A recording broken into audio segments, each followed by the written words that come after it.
Have you ever had one of those extremely busy days? That's my day today.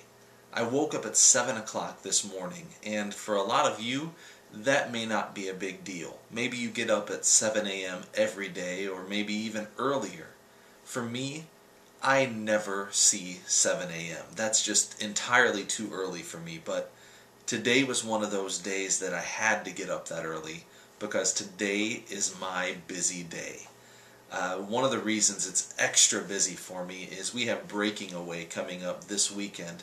That's one of the biggest youth events of the year for the Wabash Conference, where around 400 teens get together and we hang out, we have fun, we eat pizza, and we worship together.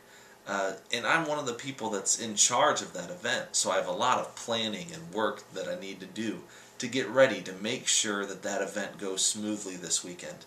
In a couple of weeks, we have Easter coming up, and in the life of the church, that's one of the busiest weeks and weekends of the year, where we have a lot of extra services that we have to plan.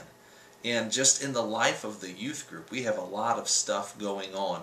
Just today I sent something out on Facebook about a community service project called One by Youth that's happening in Indianapolis on May 1st.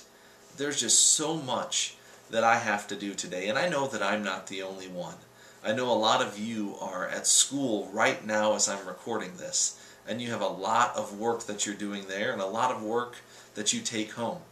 And a lot of you have things that go on after school. It might be a job, or it might be a sport, or it might be band, or whatever it is. You've got a lot of stuff going on. And it's on days like this that we can forget about God. And I don't really mean that we forget about Him, but He's not in the forefront of our thoughts. He's not the first thing that we're thinking about.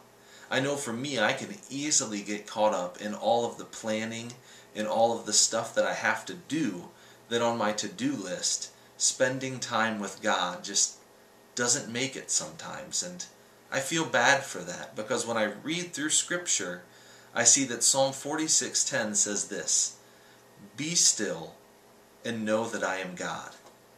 That's something that you've heard before. We know that we need to take time for God, but how often are we willing just to be still, to be quiet, and know that He is God? I encourage you today, regardless of how busy you are, to stop what you're doing, to be still, to know that He is God, to spend time with Him, to get to know Him more, to draw close to Him. One of my favorite verses of Scripture comes from the book of James, where it says, "Draw near to God, and God will draw near to you." So that's what I hope that you can do today.